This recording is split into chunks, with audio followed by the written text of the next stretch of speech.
Well, that was a really good way to lay a foundation for the topic to come. And Kim, you and I were speaking, over the last couple of weeks, and I had the pleasure of you, staying over here with your friend and your family, just a couple of weeks ago, and we talked a bit through this. And obviously what I'm interested in for this season is looking at the role of men in the modern world and the complexities of it, and without trying to make it sound like we've got it really tough and all the rest of it, but just like there is complexities for the female species, there's complexity for the male species, and it's different and it's nuanced, and the more we talk about it and have open conversations, the more likely we can shine sunlight into these sort of dark corners and sort of work out what's sometimes going on in our own brains, right? Because it can be quite confusing. So we talked a bit about that, but we also, what you've just laid down then is that role of relationships as well, and how they serve as a sort of a stage gate for us to take that next step in our own evolution, I guess, to some degree. So I really would love to dive a bit deeper into relationships per se, and how they can either help or hurt us, and how to manage that, and what you've seen when you're treating people, and the kind of questions you ask. And I don't know, I mean, it's quite broad, I understand that, but I do think that the majority of people who will end up listening to this podcast have had amazing relationships where they've surged forward, and have had terrible relationships which have really hurt them and cost them. And is there a better way? And how does that relate to our own sense of self? And how can we make it work for us, I guess, is part of the question. So there's lots there. Well, I think the majority of men are in a very difficult space and suffering a lot, and largely because they've been conditioned to become addicts. And there's technology as the main one, where we're distracted from ourselves, we're distracted from present time, where our focus is lost. And one of the main attributes of a masculine energy being in power is to be able to focus and create something, and that's being robbed from us. I'm not saying that we don't have the capacity to counterbalance that, but it's very difficult. So basically, men are feeling disconnected, and on so many levels. They're disconnected in their relationships, in their friendships, because of the way of relating's become so much faster now. We've got most of our relating's online, and not in the sense that maybe it used to be. And be interested to hear Matt's perspective on how back in the day, the social groups that basically just sustained men in a way that had that camaraderie, the brotherhood, without having to actually talk and they did stuff together, and that created a support structure. Now it's a little bit different. Men are very much, very time poor. They're really driven, and they're still trying to provide, but the support they might get in their family structure is not there in the same way, and the connection that they might have otherwise got, like a loving connection that gives them reason to actually go out in the world and create something of value, to provide. They're always wanting to provide and protect their families. That's under challenge because they're not necessarily able to do it in an effective way. With the economies are set up in such a structure that men are a lot of the time on the brink of feeling like they can't cope. So the very foundation of their manhood's challenged on that level.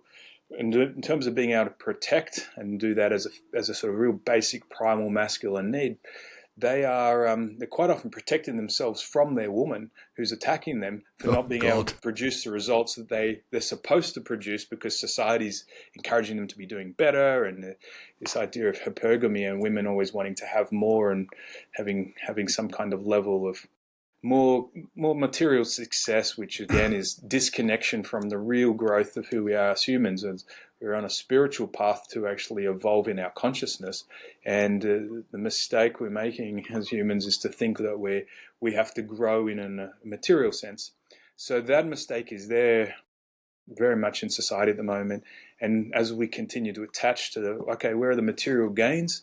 Men feel disconnected, they feel devalued, they feel exasperated and disheartened, and they turn to where they might get some connection, which would be the obvious place with women, and they can't connect. The women aren't in touch with their intuition and with their hearts. They're disconnected in another form, So that nourishment that comes back to make a man, fuels him to go, let's drive and make this world a better place. They don't have that. They don't have that support. So I see a lot of the time when someone's disconnected, let's say the shadow side of that is addiction. They'll go to whatever can take them out of the misery and the suffering of feeling the angst of not having a spiritual connection. It's just to take alcohol, take drugs, take vapes, whatever it is, sex, porn, all of these stuff, just overthinking and analyzing and stuff, which is as well for those who is an addictive pattern. I mean, it's just social media for the general pattern in everybody's case. But most of those are applying to one man or another at some point. And I really look at the antidote to that addiction as connection. Wow. Ooh, that's a lot there. I asked a broad question and you gave me a very deep and considered answer. Dad, you no doubt, I could see you just absorbing that through our virtual studio here. What does that bring up for you? First of all, it's wisdom, and I really admire it.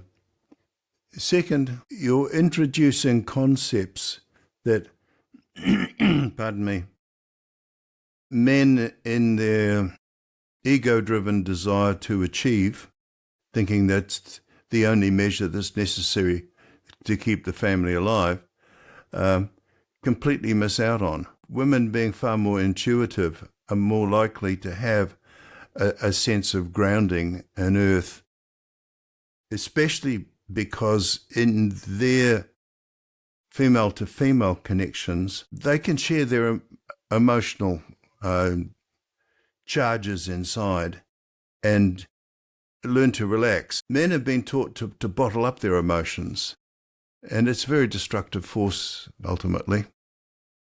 Absolutely. And part of this is this move towards more open sharing. So, I'm currently in the process of setting up a men's table up here in Port Macquarie. There's men's circles that are happening. There are men's sheds that Dad and I have talked about. There's lots of stuff been going on to get men communicating again. But I think it was brought up just a little bit earlier in this podcast, and about men, who used to go, I think Kim, you said it, about go out and just be next to other men, doing things together, having that sort of bond, having that community.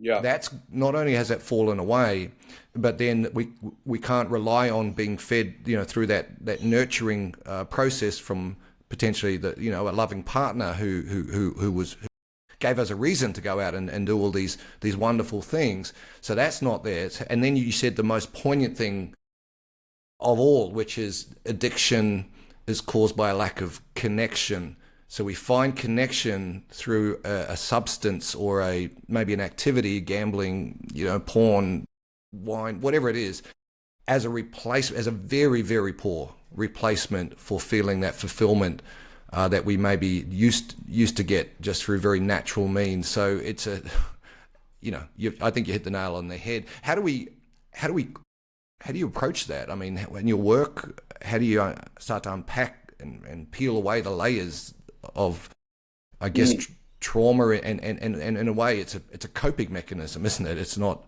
it's not necessarily a bad thing. It's helping you move forward in a way. To interrupt you both, summing it up from my perspective is that men find connection through distraction, and distraction takes many of the forms that you have articulated, Kim. We don't look into ourselves to find out what's really going on. We look away and grab the other thing, believing falsely that it will help us and help us get through the thing that we're not actually looking at and resolving. Yeah, it's a very common thing to just externalize our focus. There's no answers ultimately in the outside world for this problem, and then we look to our peer group and they don't have the answers either. So this is an issue. I mean, there is obviously a movement for men to start looking after themselves and doing some kind of self-care.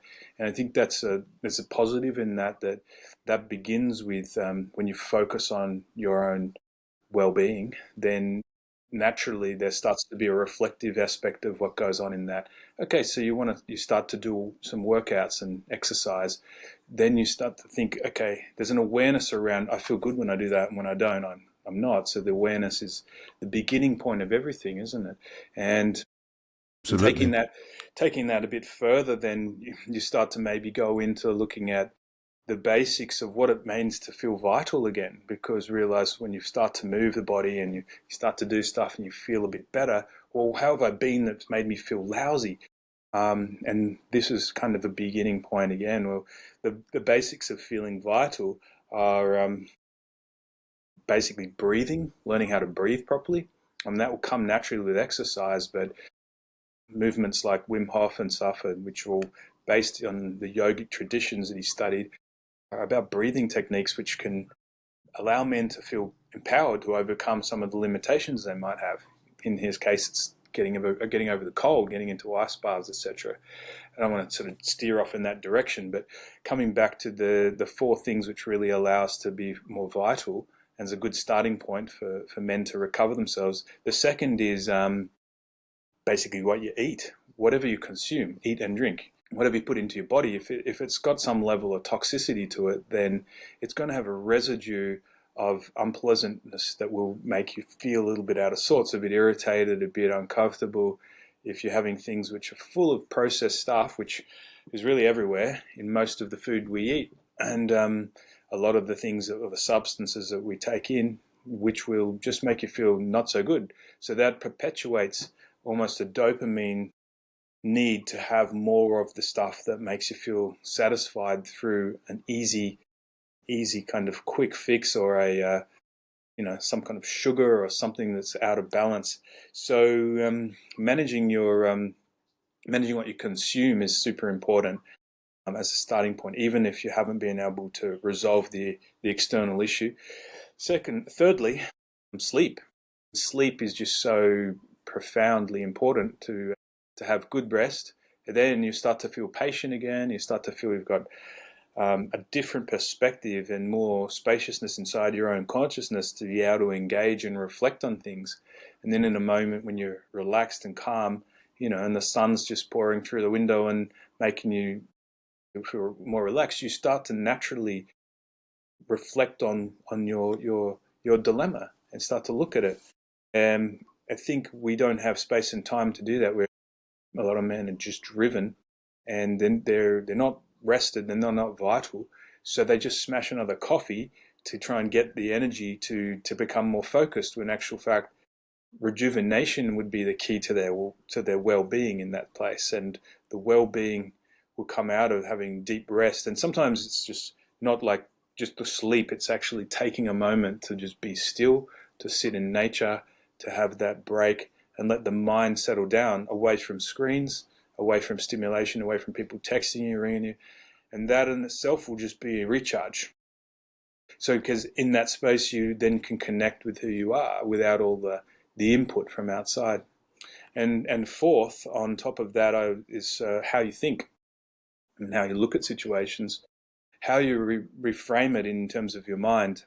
Because obviously whatever you focus on is going to expand in your reality. And if we focus on the lack of, which is, say, the lack of connection in my life, or the fact that you're feeling alone, or just for a lot lack of men, of money, lack of money, opportunity, all the things that aren't working, the destruction in the world, the corruption in the world, all of that stuff is there. The fear mongering that goes on, the division that happens, all of that's there in a way to keep us off our game. And if we focus on it, we'll get lost in it. So how we think about a situation really means coming back to reframing the stuff that's got the ego entangled and it's causing frustration, it's causing blockages, irritation, and reframing all that so it's in a positive. So that'll claim back a lot of energy that causes you to do destructive behaviors. Because when you're irritated and you're frustrated and you're in judgment and you're in fear, then you want to alleviate that sensation because it's an unbearable tension. So then you go towards stuff that'll just blow the mind, and behaviors that will continue to do that. So an example of what I mean by reframing how you're looking at stuff there's a whole tradition, as you were talking about before, Matt, in the Buddhist process of inquiry and looking into how you manage your thinking and slowing that down, getting to a place of where's the truth in this. When you do that, I can go into it deeper, but I'm just touching on it now, right? Then you allow yourself to let go of the thinking. Just falls away. You don't have to actually let go of it. You see the truth of it, and it's no longer hanging on to you. It's no longer taking you in the wrong direction. So just to recap, there's those 4 things: breathing, eating, sleeping, and thinking. BEST, I say, just as a little acronym to remember that. I knew there was an acronym coming. The best version Be of your yourself. best. Yes, Yeah. there we go. Then Well chosen. You start with the building that vitality back, and then the well-being comes. A sense of well-being will give you the right feelings to then pursue and make changes in the other areas. Then changing those relationships that are around you that are dysfunctional, being in the wrong environments that are. So fit your own oxygen mask, basically. Build your vitality back. Exactly. Which will automatically start to address this addictive behavior, which will potentially also put you in a position for a better quality relationship because you care enough about yourself. You value yourself, therefore you become valuable to others. Exactly. I mean, it's an act of self-love without men having to say, I'm doing self-love. And I love the simplicity. They can keep it as I'm just being my best version. And in that sense, they can actually start to feel good. They're focusing on it. All the other stuff will just roll out from there. They'll stop wanting to be in environments that don't serve that commitment that they've just made to themselves. Because it's really hard to be in an environment and continue to look after yourself and not have, you're talking about the bar at one point. Okay, you can succumb to it because let's say our environment's always stronger than our willpower. If we put ourselves in the pub, at some point you're going to have a beer or you're going to have a drink, and that's just how it is. If you don't want to be sort of succumbing to that, then you just have to actually be somewhere else. But can I just on an aside here, because Kim and I, we've spent time in Byron recently, and I remember the first time we went out and we had dinner or what have you, and he goes, "Oh, do you feel like a red?" And I'm like, "Oh." He actually does drink. Like, I wasn't sure for a while, right? So he got us a glass of red wine, and Dad, you'll appreciate this story. So we had a couple of margaritas in the end one time, right? And he's like, "Yeah, you feel like a margarita? I'll have one with you." And I'm like, "Oh, maybe he's not as straight-laced, straight 180." Yeah, as I thought, right? So we ended up having a great time, and I had a smile on my face, had a couple of margaritas, we're having a good chat and everything. Anyway, the next day, I get up fairly early, you go down the beach, and Kim's, I don't know what he was up to. But when I finally caught up with him a few hours later, I said, "Oh, what have you been up to this morning?" He goes, "Oh, well, because I had a few drinks last night with you, I spent the morning resetting myself and did, I did fasting and I had this particular thing and did some, more meditation and what have you." And I realized, Dad, that Kim was in the moment with me and was happy to have a few drinks with me and a laugh and be in the, have that experience, but then spent the morning rebalancing himself without even telling me. And I thought to myself, what a dear friend, someone who will enjoy that with me and then do the work in the background to make sure he feels good in himself again. And I'm thinking I probably should have done that as well. But I just thought it was quite a special, mate. I think I mentioned to you before, Kim, but it's just an example again of that self-care routine, right? Yeah, you be in the moment, have some fun, but then go back and balance yourself out. Yeah, absolutely. Look, I mean, I'm a big advocate of moderation, including moderation itself. Sometimes it's called for to have a bit of a splurge when you're connecting, and the rapport point in that case for you, because you wanted to do that, I wanted to meet you in that place, and let's see where that goes, because good stuff comes out of that if we're on the same level. If I'd been sitting back and going, and you're in a different vibration, we wouldn't have been able to ride that journey. That's true. But yeah, at the same time, there's a consequence to everything you do, and my consequence would have been different to you because I don't typically drink regularly, so I needed to put in a little bit more effort to go, all right, now I need to get back to my own center of who I am, and that maybe took a bit more effort than what you were used to, yeah. I still do my meditation, I've got to say. I went for a swim in the morning and drank some water. So I ticked a few boxes there. Look, I mean, Dad, he's unpacked a bunch of stuff there, being at your best, the BEST acronym. Obviously, you've broken all of those rules, and you're 80, so well done. You go to bed at 1:30 in the morning after a few drinks, and I don't know how you sleep, I'm not sure, but just your take on it. It sounds true to me, what he's talking about. I agree wholeheartedly with what he's doing, and I respect that. I had my periods in the light where I would stop my behaviors and exercise and meditate in the mornings and meditate in the evenings, and some incredible things came out of that, because I found on the few occasions I made the effort to be a cleaner, less driven, more connected with everything person, that things crawled out of the woodwork which were completely unexpected. The universe, and I'll just use that term loosely, gave me things as a reward. And I had not conceived of these things. I was just doing it because doing it was the right and the healthy thing to do. It's amazing. And I guess that's, that is about that whole thing about, and it's taken me decades to be able to put stuff that I know into practice. What does the Stephen Covey says, to know and not to do is to not really know at all. So, I knew what I needed to do, but I didn't necessarily practice the daily meditation or the stretching or nowadays, I bring my lunch to work every day. I have tuna and fruit, and I make chicken wraps and everything.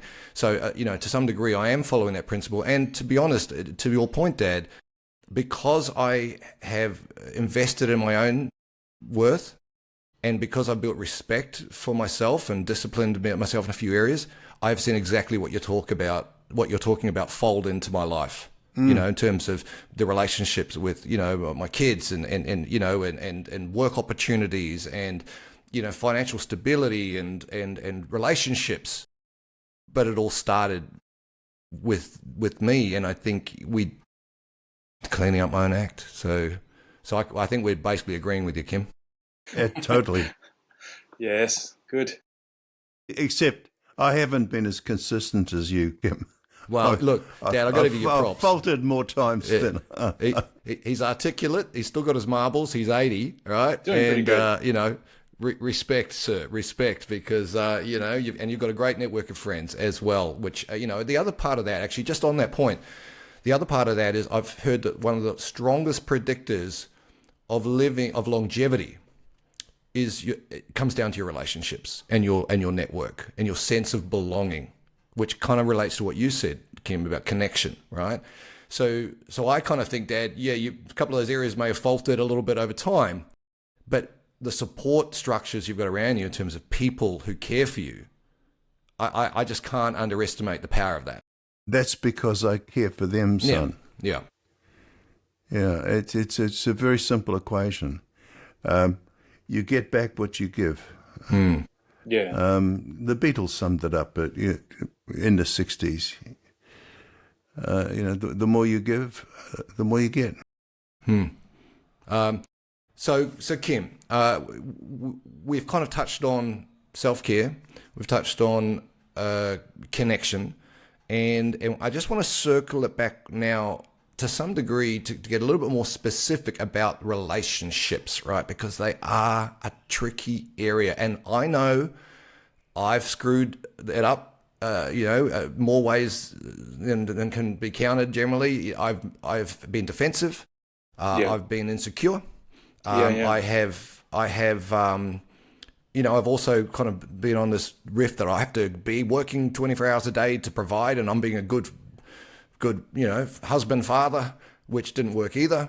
And I also didn't have enough boundaries, I should say, where I wasn't being respected. I didn't speak for myself. I didn't have the courage in some situations to stand on my own 2 feet as a man and say, hey, no, that I don't appreciate that. So I've made all of the mistakes, right? And I'm pleased to say that I'm a better person now because of the mistakes I've made and what I've learned from those mistakes. You have to kind of obviously learn, not repeat them all the time.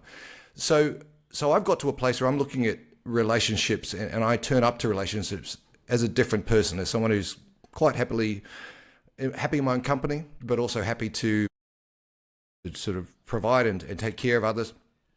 From your perspective, how does a man who's maybe had some relationship issues over time, how does, outside of what you've just explained about self-care and the best principle, how does a man best prepare himself for, having that kind of relationship which will help him to elevate who he is, his state of consciousness, his well-being? Are there some basic ground rules to that? Well, there's a huge amount of content in what you asked, but I'll simplify it just to basically keep it, digestible, so the audience can kind of go, well, like that's something I can use there. And I think just a quick segue into where it became super important for me. When I was about 15, I nearly died. I had a snake venom poisoning and was reflecting on my death and going, yeah, what's happened here? I'm not sure if I'm going to stay alive. And I really thought about, well, how well did I love in my life so far? That became like a really important question. I mean, I hadn't had the life experience of an adult, but that tenet of holding that at the forefront of your mind is like, how's love going to unfold itself here? Whether it's a relationship between the son and father, or son and a grandparent, or husband and wife, or friends, there's a love and it's a different quality. But what's it going to do to basically bring the situation into a more harmonious scenario? And that really comes down to communication. And if you start with, and I've developed a kind of method to help clients so that they can kind of remember how to communicate better, because it's at the core of it. And we'll go through that in a sec, because it's pretty easy to remember. The other aspect that is really beginning with the end in mind, going, okay, so how do I want to live my life? And coming back to when you think of that from the perspective of, well, you puts it into a very much you reflect on the bigger picture, then you come back into dealing with the granular of, okay, what's the nuance of how I'm going to communicate in order to get that end result? So if you have the ultimate idea that you guys want to have a good relationship, which is what you're doing now, you're working on it, you're communicating, you're very much, the essence of it is just getting to the truth of stuff, right? And then when the time comes and you're separated in this physical form, you've done the best you can on that front. You've really gone in full heart open and unraveled it all. And that's the connection. That's how love would unravel itself in this scenario, for you to communicate and connect and really unravel the truth and get to the closer we can get to the truth. Because once we start talking about it, it's never actually the truth. It's just a version of it. But the closer we can get to that, the less we're going to suffer, because we're not living in a distortion in the mind. We're not imagining how we think things should be. Quite often that's a scenario where we'll go back into the past and go, things could have, should have, would have been like that. That just develops a thought process, which then ends up with a whole lot of emotional energy around it, maybe like resentment or a judgment or something that will build, and that can often get repressed, particularly with men, because they don't necessarily have good communication. They don't clear it. They don't find out if that's the truth or not. They just have an idea it should have been different to how it was. When they repress that over time, that can turn into a depression, and that basically disconnects them from feeling the joy of life, right? If they're going into the future and overthinking and worrying about stuff, getting anxious that things aren't going to work out, like beginning of the podcast, this isn't going to work, the connection's not there. However, the theme today is actually, you're damn right, it's all going to work out in the end, right? And the connection's not there. I don't trust, because essentially it's still a spiritual issue of not trusting that there's another force working to make it perfect in a sense. And if we can trust in that, then we don't have any anxiety around it not being going to work in the right way, the perfect way that's actually going to be not just it's like a learning that's going to be very pertinent for all of those involved, because there's not just one person or another. We're a dynamic here. The three of us are learning together and learning from each other. And that, again, comes back to that same idea of, well, how love's going to unfold here. What's it teaching us? Because love, that being the energy of the connection. We can call it all kinds of things, the universe, we can call it God, we can call it another force we want, right? Doesn't matter. And we're all aware of it, and that's the driving force. But so coming back to getting to the truth of the matter is really about communication. And it's a struggle for men. They haven't been taught how to communicate very well. They haven't been taught to communicate with proper intention, with a loving heart. They haven't been taught to be really clear, although they can be clear in a, let's say, a business sense where they might be able to articulate a concept, an idea, and a structure. When it comes to a relationship, you've got to nuance the feelings, and the feelings are so important because the feelings are the language of the soul. If we don't share those, then what you're delivering is just sort of data to the other person. They don't, especially a woman, they want the subtlety, they want the presence, and they want the feelings. So that's important to be able to communicate, and then that stuff will become authentic. So the method I've developed for that to help men along is I just call it the open palm method. And then, do you want me to share that now, or is that too much data? Do you want to reflect on what I've just said so far? Oh, no, I'm happy. Keep going.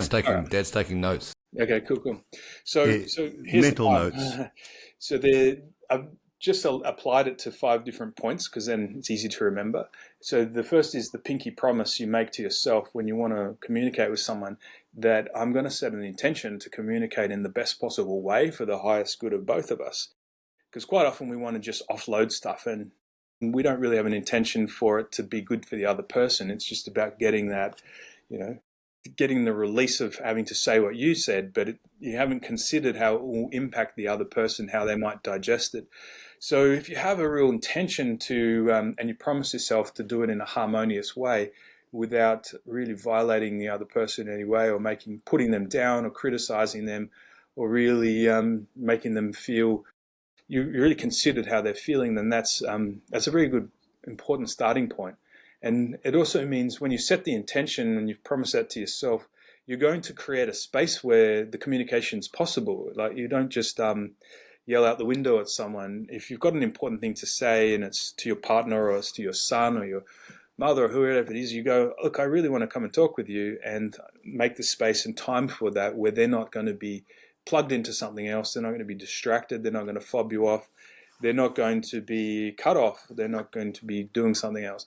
So making the space and time for connection is very important, and men probably need to make a lot of effort to do that as well. Women often come at a man as well and ask them to, well, let's talk about this, and they're withdrawing from that connection because they know what's coming. There's a whole bunch of stuff. But then, and often when men are in focus mode, they're actually like really drilling down into an issue. We're always trying to solve problems, the masculine mind. We're always trying to we're on a mission all the time, right? And if someone's pulling us out of that mission to sort of talk about something, that creates a bit of irritation. So there needs to be a space and time for both parties to go, let's really connect and share something here. So second point, this is the marriage finger. So it's about what brings you together in connecting. What is it that you love about the other person? If you can share something you love about them, or love about their intention, and it might be just as simple as, look, I know you've always got good intentions in mind, but I don't understand what's happened here and why that's set up. It's just focusing on the thing that's bringing together. You might give the person something you're grateful for, something you appreciate about them. It just drops the ego, right? It opens up a doorway for them to go, yeah, okay, I'm listening. You got my ear. If you come in with the meat in the sandwich straight away, whatever you're trying to say, and a person will just hear the negatives, and the ego is gonna defend itself. So we want to get past that. So the next finger is, it's the birdie, Isn't right? it that one? That's the birdie. That's the bird. That's the one. That's the point you're trying to make. Oh. But of course, you want to turn it down Oh. and not deliver it in a offensive way. So it's clearly that finger for a reason. You want to deliver the truth of what you're trying to say, and basically keep it really simple. And then instead of lingering on that and having a whole diatribe about why you've got a monopoly on the truth and the other person's wrong, you just make it really obvious. This is what the issue is. And you skip to the next finger, which is the trigger finger, right? Owning your triggers, owning what's triggering you, is the key to taking the focus off the birdie, right? Taking the focus off that finger and making it about you. Okay, so look, I realize that, when you're blah, blah, blah, blah. Here's an example. Just say you're on a podcast and the other person's got their mic working, and you might want to say, look, I'd really love it to Keep going. we can connect on this. I'm this looking issue forward here. to this. Yeah. Right, just for the listeners, we had some headphone issues at the start of this one. So yeah, okay, keep it going, Dad. Yeah. Kim, and I'll try it with Dad later. Yeah. So the intention would be to really have a harmonious connection. Make sure the dad's feeling not like, taken down by the issue. He's already been embarrassed by it and feeling good about it. And then you'd be focusing on the stuff that you appreciate. I really appreciate that you're doing this podcast, Dad, and you're showing up every time we do it with all your enthusiasm, and you're giving it your all. And the best part of you is how you share who you are honestly and stuff, and you're not focused on the tech part, right? That's okay. Then you say it does happen regularly that we've got this tech issue, and that's the finger, right? And you say, well, what triggers me is that I've gone over this a number of times, and then you finish with the thumbs up, which is a positive example of how you could do it better, and then you come up with a strategy. You feed him the strategy. Say, look, I might actually just write down a cheat sheet for you of all the bullet points that you need to go through and check at the beginning of this session, so that you can just music go to my ears. 1, 2, 3, 4, 5. Oh, you don't know what the shit I have to spell out for this guy but yes, I'll add that to my list. Yeah. This is just a hypothetical, okay? And then you would give him the example of, this is how you could do it better that would help me. And then you say, well, would you be willing to do that?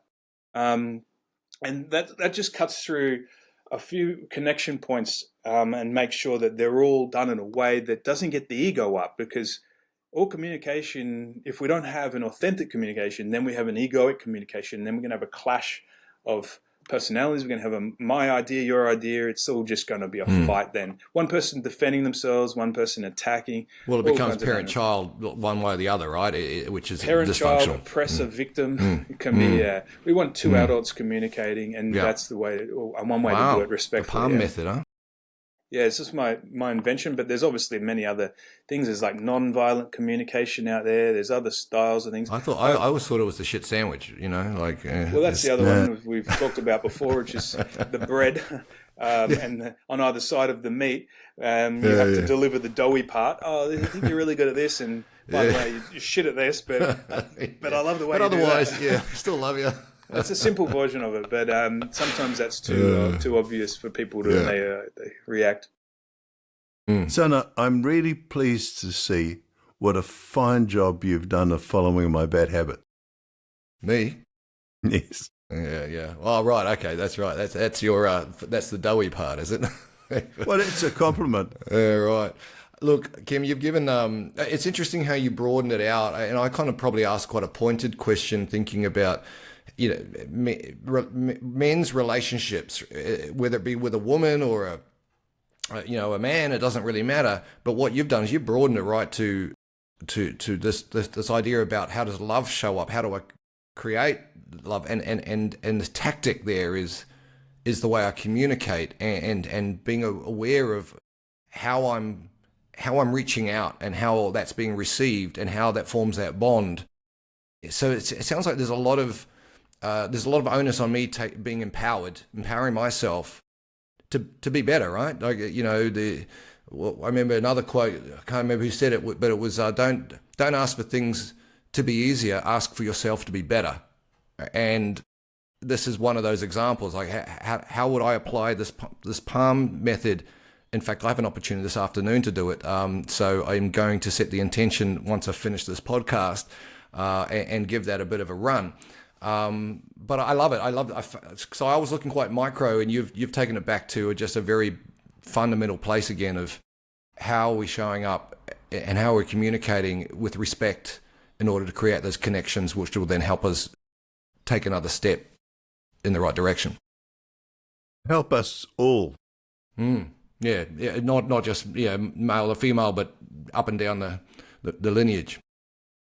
Yeah, I mean, men often need a structure in order to look at and work on something, so they can feel like they're fixing something. But at the end of the day, when you focus on love, it's shifting where you're coming from, thinking about things from a mental point of view, which can just trip you up and thinking you've got to fix something, and shifting it into a heart-centered space where there's nothing to fix there, because you put yourself in a loving state where you care about others, then that reflects back to you as well. It's a two-way street. When you're in that, it's a state of love, then it affects the other person, affects you. And there's not really any need for a technique when you come from that place, because intuitively you'll operate and say the right things in the right way if you put yourself there. But the structure of the method that I gave is to give the mind focus to relearn how it's doing things wrong, in a way that will not say wrong, but in a way that's not effective. So again, effectiveness is the measure of truth, in the sense that if what you're doing and how you're communicating isn't getting you the results you need, then you're going to need to look at it, the structure of that, how that communication's not effective. So try a different way. And the method you're giving you is an effective way that I've tried and tested with a lot of people. You heard it here first on the Me&Him Podcast, right? There's some real gold nuggets coming your way. Try them out tonight and give us some feedback. Just speaking of that, we do have our website where we do welcome emails and correspondence, and that's Me&Him Podcast with MEAND him podcast.com, not AU, just .com. And shoot us a note, let us know what your thoughts are. Kim, you've covered some really important ground here in terms of relationship building, self-care. And it's interesting because the conversation around men's issues and mental health can get very narrow very quickly around these are the problems, and we're portrayed badly on the media, and we're not all violent, and there's domestic violence and there's suicide, and there's it's a minefield out there in terms of issues discussed. But you've really just gone underneath it all to say what's if we had to go down to real basics here, we're human, as you said at the very start, we're a spiritual being having a human experience. And part of that is to express love. And part of ways to express love is maybe to relearn some of the things that used to come far more naturally when we were in communities. And so here's a tactic to help just step by step build those connections out, which maybe puts a ladder out of that sort of that pit that we sometimes find ourselves in. Really useful stuff, Dad. What have you thought about? What Kim had to share. I've loved every minute of it. It's been music to my ears. Refreshingly simple, but undeniably true as well. Well, as I've mentioned, and you have done so too, I've had patches where I've lived a clean life. And in retrospect, they were some of the most beautiful periods of my life. And I know I shouldn't say this, Kim, but I've been castigating myself ever since for not continuing to do it, because when you know where the right path is and you choose to walk on a different side, you're deliberately denigrating yourself. Kim, just on that, that's quite a brave admission, to be honest, Dad. And I know we've spoken separately about this sort of topic, but Kim, just addressing that, is it ever too late to start to make some change, even after years of No. sort of giving up on on maybe some of these practices or whatever it might have been, saying, "Hey, I don't have the self-discipline. I tried it, didn't work." What would you advise, not necessarily Dad, but anyone who has gone, I know what's right, but I just haven't been strong enough or able enough, or life circumstance hasn't allowed me to, whatever it might be. What do you say to those people? Well, look, it's what I've really noticed is that most people will go through a period of time realizing there's things in their life that they don't want to have in there. There's behaviors and choices and ways of being that aren't conducive to the life they want to live. And then they go about the process of trying to fix those things. And unfortunately, when you focus on them, then they become bigger. They become a problem, and you can't get out of the gooey mess of those things. Instead of trying to fix it, I think the key as a starting point is to go, what do I want to create? And when you put your focus onto that, and you use the power of your body-mind system and get it healthy so that you can use it properly, because if you're out of it, then you're not going to be able to create anything. You create what you want. You really decide what you want. You make the choices each day. This is what I'm going to do towards creating that lifestyle and that life that I'd love to live. And then when you do that, you put your energy into, because the man's always creating energy, he's always focusing on something, and if he puts it on the thing that he loves, then that aspect of getting the wind in your sails from the universe that you're kind of implying about before, Matt, it comes in, because you've already decided you're co-creating this reality with another divine force, and that will back you up. Of course, it'll work in the reverse, not quite with the same gusto. When you focus on the good, you're backed up, and so it doesn't take much to then build off that kind of energy. No matter what stage you are in life, when you turn towards the things that are serving you at a higher level, like that bring you love, and the connections say, you guys are just doing this now, things will follow from that. They will amplify, it will snowball. So what I say, focus on what you love and less about trying to fix things, because that is an arduous task that will just go on and on and on and on. And we're all faulty. We're all broken in one sense, but we don't need to be unbroken. We actually just need to create what we want. So that's one principle I think that's super important to keep in mind wherever you are in your life, if you have been caught up in stuff that's kind of dragging you down.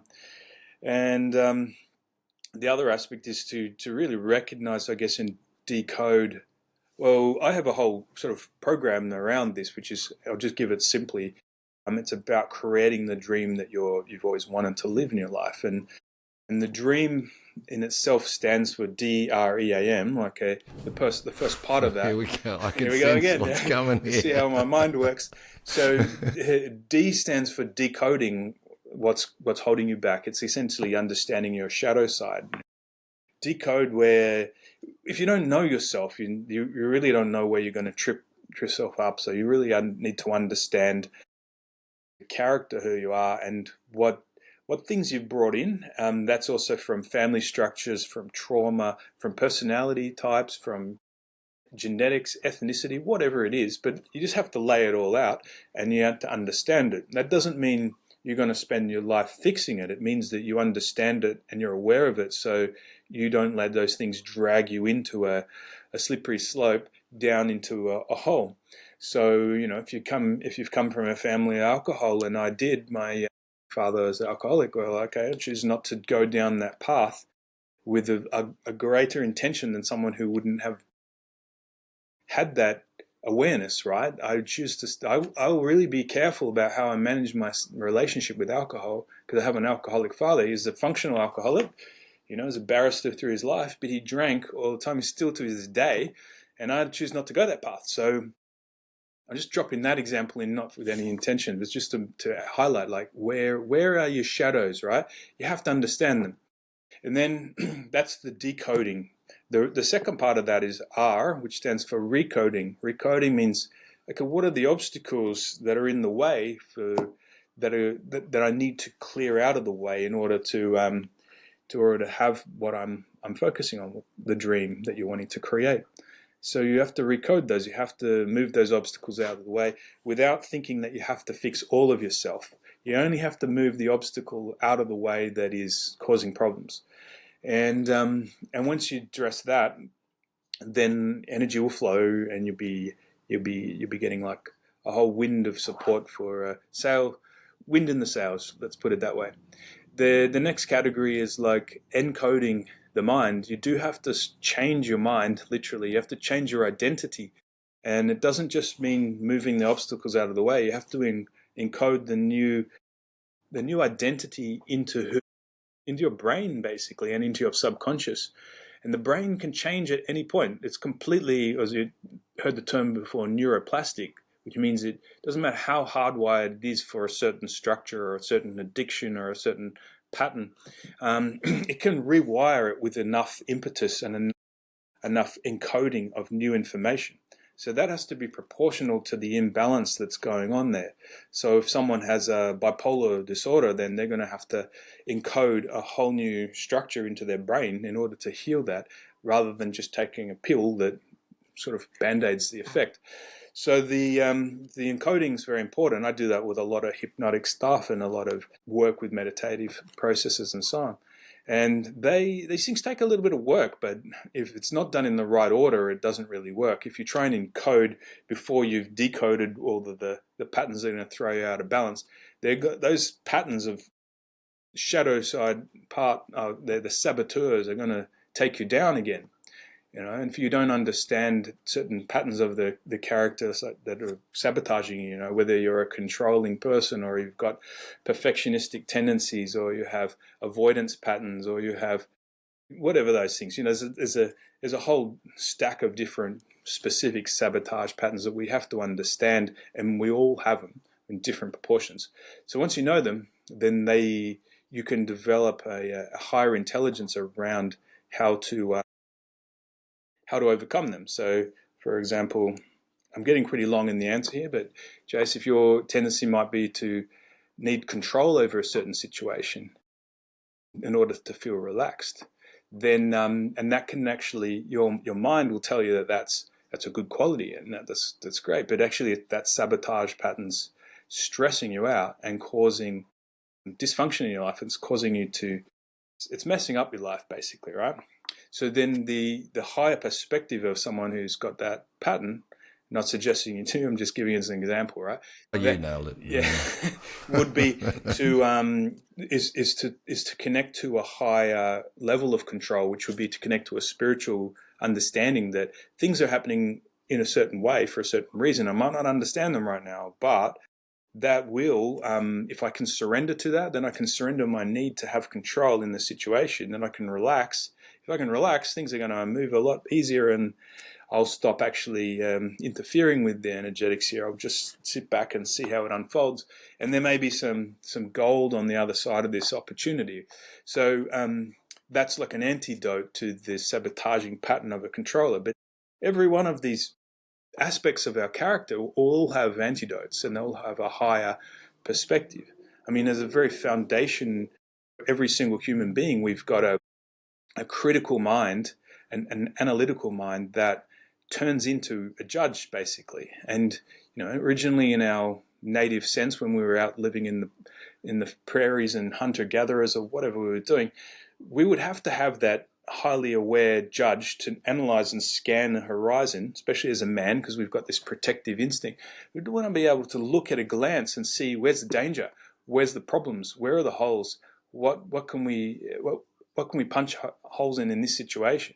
That's a really kind of important part of survival, but we don't live in survival anymore. So now we have this overactive part of our brain in the brain stem, which now just takes over and criticizes, analyzes, judges everything around us all the time and other people constantly.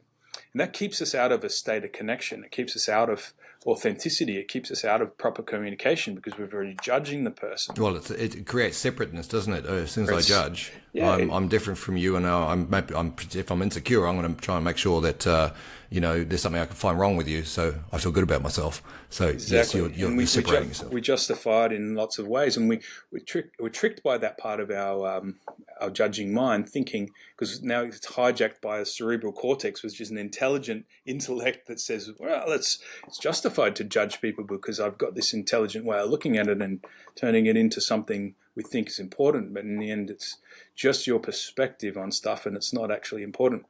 So there's a higher perspective on the judge. Again, it's like developing a sage-like quality of seeing things in a process way, in a pattern way that doesn't actually send an energy of judgment to the other person. You have a discernment. You have a way of discerning a scenario so that you still get the best out of it without having to make another person feel different to how they should, and they're judging them in any way. So I'd hate to interject, but you said dream. I've written it down. I haven't finished. Yeah, I know. Decoding, recoding, and then encoding. Encoding. Then what's the A? Yeah, so A is action and taking action on those things that you can't. Action supersedes everything. If you can just encode your brain all day long with exercises and you don't take action on the things that are going to come to you in that's going to be delivered to you, so through the circumstances that the universe is going to create. The circumstances are super important because they essentially are the feedback loop where the universe has created a structure for your individual soul or spiritual being in order for it to understand itself. Maybe it's to heal itself. Maybe it's to move on from something. But those circumstances are the opportunity for the soul to reveal itself. So taking those opportunities very seriously will then allow you to take action in those moments. And then you can materialize, manifest, create the magic that you want. That's what M stands for. So that's the end result. You have to receive that, the product of that which you've created as well. You're working a lot towards it. Decoding, recoding, encoding the mind. Most of that's done as inner work. That is all sort of predominantly inner work. Taking actions, the step into the bridge between the inner and the outer world. And then living in it is the moment where your inner world completely absorbs the outer world and you've manifested as you want. So that's the dream method in an explanation anyway. Wow.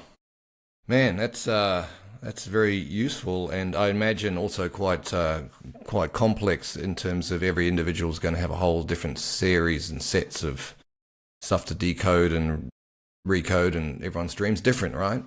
Everyone's dreams are different, yeah. But like I said before that, if we're to simplify it without looking through that whole process, because that structure is a system and a method that takes people through the process that I've described without them being able to stuff it up. Because mainly we're left to our own devices. We don't understand that there's all these work forces inside ourselves that are working against us, and there are aspects of us. So sometimes you need support to get past those. A lot of people do. So that method, which we do in retreat, is to take people past and through all those stages so that they actually get the result that they're wanting. But if I was to just shed some light on it, I mean, as a general idea for anyone work on themselves at home, as a starting point, you really need to begin with issues around, if you're decoding your past and your shadow side, you really need to begin with issues around fear, attachment, egoic desires. You need to work on those things. And the family of origin stuff, where it all began. It all began in those traumatic places where you develop core beliefs, where you developed situations. And now that can be, family of origin can be the birth family, but if you're obviously adopted, it's the other family that you've grown up with. It can also be a tribe if you've grown up in a spiritual community, or if you've grown up in some kind of identity or a particular race or country. There's patterns that go with all of that identity. If we don't see that and don't understand that, then we're really programmed in a way where we're unconscious about the influence it has on on us. So you start with that, and when you've got that in perspective, and that's really important. Just say we're looking at a family situation. We're looking at where is the blockage in that family structure? Where is it not flowing? How did that divorce with my parents traumatize me, or what happened to that relationship 2 generations back where my dad died and my grandma grew up with 14 kids all on her own, and how did that affect the kids not growing up with the masculine role model? All those things can have deep psychological impact on the following generations. And people can work on themselves individually for years and not realize that the problem wasn't even theirs. Gentlemen. They're just carrying something from their grandfather or their father or their mother or whatever. So that's a real starting point. And once you've got it, you don't have to work on that forever. You just get it into perspective. Secondly, then you have to work on issues of power and control, and that go in relationship with the feminine. If you're a man, it's going to be the dynamic with the other, the partner, and that's around power dynamics. Usually we have to understand money in that as well, and we have to understand our power in relation to that. Sexuality, what we do with the sexuality, and how we need to keep respect for that energy if that's frittered off in the wrong direction, if it's damaged in any way, or if it's utilized for some kind of addictive behavior like porn or whatever. That affects the psyche of the feminine. They are tuned in with subtle energy, and a woman will know. They won't know necessarily intellectually. They'll feel if a man's just engaging his sexual energy with someone else, like if it's another person he's connected to, or if it's with porn and he's just doing it through an imaginary thing. That'll impact negatively the emotional relationship you have with the woman, because they feel these subtle things. Not every woman's aware of that, but women who are will really express it clearly. But so managing the sexual energy and realizing it's one of the most powerful forces we have to really look at, and men need to get that in the right space. And then third is dealing with your personal power and your issues of your own self-esteem issues, basically. Those 3 areas are the first starting point. And they're all kind of like below the belt stuff. If you haven't got those in check, there's no real point working with higher sort of spiritual faculties and working with other areas of activating your third eye or anything that's going to be of a massive surge, or there's no way to get past dealing with the stuff that's under the carpet. You have to deal with that first. Does that make sense? Yes, sir. I mean, there's a lot of info there. Yeah. Which, I mean, this is the reason why I like spending time with Kim, right? Because he will just download a process and then we'll open it up, and I'll have to start to reframe the way I kind of have been looking at things. You've given us a couple of really lovely acronyms there, not just that palm method and the dream, and then just a bunch of considerations. Dad, I think we're going to have to get Kim back to, because one thing I'd really want to explore with you, what you just finished with actually, which was that whole idea of porn and how it affects that male-female relationship. And last time I remember walking with you down the beach one day, we're talking about how the chemical sort of read and the estrogen and everything shifts because men might be, releasing their tensions via sort of imaginary sort of, images. But that's a whole nother podcast. I think we may just start to bring this down around to a close. Dad, there's been a lot we've covered and some absolute gold here from a man I have a lot of respect for and has helped a lot of people. How did you feel? How did that resonate with you, I guess? And also anything you want to build or add before we bring this to a close? Parts of it were familiar. I've experienced those sorts of things and teachings at different points in my life. But I like the way you present everything, Kim. And there's a spirituality and a passion which comes across. And it's very infectious. So thank you. Absolutely. Pleasure. There's so much more we can open up here. But look, Kim, if people wanted to find you, where would they? What's the easiest way to sort of track you down online? Interesting. Okay, well, my business is called Clear Health, and so it's one way to reach me through social media channels there. So that's clearhealth.com.au? Yep. Yeah, that's right. However, I've taken that website down potentially at the moment while we're making some don't changes. Go there, then. Don't go there just yet, yeah. They can also probably direct message me. My name is spelt there is a possibility to find me on Messenger, Facebook. They can befriend me that way. Contact us at the Me&Him Podcast, I guess, and we can contact you. We can make some and then referrals. you can, yeah, that's right. You can send me a DM through those channels. Yeah, I've got a whole other avenue of different stuff open, but I won't give all that out right now. Just I bet you do. You're always working on something. Yeah. He's got many different plates spinning, always something interesting going on. Hey, look, mate, it's been great to chat to you. I'm so glad you could actually meet Dad. Yeah, Matt, and you guys eventually. It's taken 15 years or so. I know that I've spoken a lot about you over the years, and look, I'm looking forward to seeing you again shortly. And look, if you're open to it, I'd love to have you come back around and explore that other topic about how men can manage their own energies and what have you. There's so much more we can talk about. Dad, been an absolute pleasure. Kim, thank you so much indeed. We've got quite a chunky episode here. I'm actually going to re-listen to it, not just for the editing purposes, but just for the gold that was being bestowed upon us. Because, I really want to make sure I take that value, because I know you're not someone who just presents this off the cuff. You've thought about this for years and years and years. And Dad, maybe something you didn't know is that Kim used to work in the area of helping people quit smoking. And I imagine a lot of those techniques and a lot of the reason people had those addictions, probably provided some sort of genesis for this wider work you do now. Like, I mean, Kim, is that fair to say? Yeah, I mean, I've been working with addiction in general. Smoking obviously is a more simple version of it, but alcohol and drugs and various things through different retreat structures that, have required me to look at a deeper pattern for the whole reason for why people haven't been able to resolve those issues and how they can. Yeah. All right. Well, that's awesome. Well, thanks, Kim, again for joining us on this up here is certainly in Port Macquarie. It's a sunny Saturday afternoon. Dad, what do you got on for the rest of the day? Work and more work. Yeah? I thought you retired. What's happening? Don't be silly. Retirement's just a name for another phase. Yeah, different type of work, I guess, right?